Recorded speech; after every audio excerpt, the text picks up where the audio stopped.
सरगर्मियां तेज हो गई हैं। जहां एक ओर अरविंद केजरीवाल फ्री योजनाओं का ऐलान कर रहे हैं, तो वहीं दूसरी ओर कांग्रेस उनकी पोल खोलती नजर आ रही है। इसके साथ ही बीजेपी के उम्मीदवारों को लेकर अभी भी सस्पेंस बना हुआ है। इस त्रिकोणीय समीकरण के बीच अब माया की भी एंट्री हो गई है। बसपा प्रमुख मायावती ने भी दिल्ली विधानसभा चुनाव को लेकर बड़ा ऐलान कर दिया है, जिससे ये चुनाव और भी रोमांचक हो गया है। नमस्कार, मैं हूं ऋतिका यादव और आपका स्वागत है हमारे डिजिटल प्लेटफॉर्म पर। भले ही अभी दिल्ली विधानसभा चुनाव का ऐलान नहीं हुआ है, लेकिन सभी राजनीतिक पार्टियों ने चुनावी तैयारी शुरू कर दी है। आम आदमी पार्टी के प्रमुख अरविंद केजरीवाल लगातार नई नई योजनाओं का ऐलान कर रहे हैं, तो वहीं कांग्रेस आपकी योजनाओं को लोगों की सहानुभूति पाने की कोशिश और वोट बटोरने की दोहरी चाल बता रही है। वहीं भाजपा की भी दिल्ली चुनाव को लेकर तैयारियों में पहले जैसी आक्रामकता नजर नहीं आ रही है।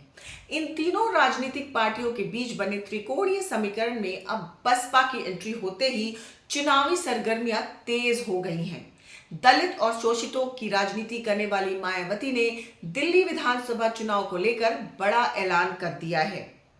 2024 के लोकसभा चुनाव में जीरो पर सिमट जाने के बाद वो इस चुनाव में नया सियासी प्रयोग करने जा रही हैं, लेकिन इस बार वो अपने करीबियों के साथ चुनावी बागडोर अपने हाथों में रखेंगी।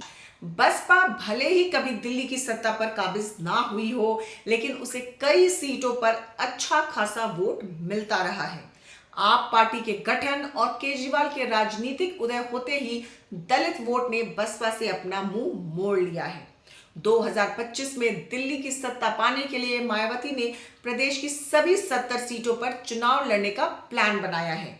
इसे लेकर उन्होंने सियासी तैयारियां शुरू कर दी हैं। मायावती ने दिल्ली को 5 जोन में बांटकर अपने करीबियों को जिम्मा सौंप दिया है। बसपा ने सुदेश आर्या, सीपी मसहा, धर्मवीर अशोक और रणधीर बेनीवाल और सुजीत सम्राट जैसे नेताओं को यह जिम्मेदारी सौंपी है। इसके साथ ही आकाश आनंद को दिल्ली में बसपा के सियासी माहौल बनाने की कमान सौंपी गई है। मायावती के निर्देश पर आकाश आनंद लगातार दिल्ली जनसभाओं को संबोधित कर बसपा के लिए माहौल बनाएंगे।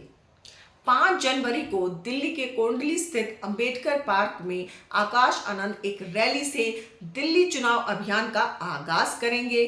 बसपा के जनाधार बढ़ाने के लिए डोर टू डोर अभियान चलाने की रणनीति है। दिल्ली की सियासत में मायावती की शुरू से ही अच्छी खासी धमक रही है। बसपा की 20 साल की राजनीति में एक समय ऐसा था जब उसका वोट शेयर 14% के ऊपर पहुंच गया था, लेकिन वर्तमान समय में 1% से भी कम है। मायावती ने दलित सियासत का ऐसा राजनीतिक प्रयोग किया था कि वो यूपी में 4 बार सत्ता में रही और लंबे समय तक एक छत्र राज किया, लेकिन अब दलितों के मुंह मोड़ने के बाद से बसपा का ग्राफ लगातार गिरता जा रहा है। अब ऐसे में क्या मायावती अपने करीबियों के सहारे दिल्ली दलितों का विश्वास जीतकर दिल्ली की सत्ता हासिल कर पाएंगी? अगर आपको हमारी ये रिपोर्ट पसंद आई हो तो बने रहिए हमारे साथ, क्योंकि खबर के हर चौराहे पर पोस्टमैन आपको मिलेगा सत्य के संदेश के साथ। जय हिंद, जय भारत।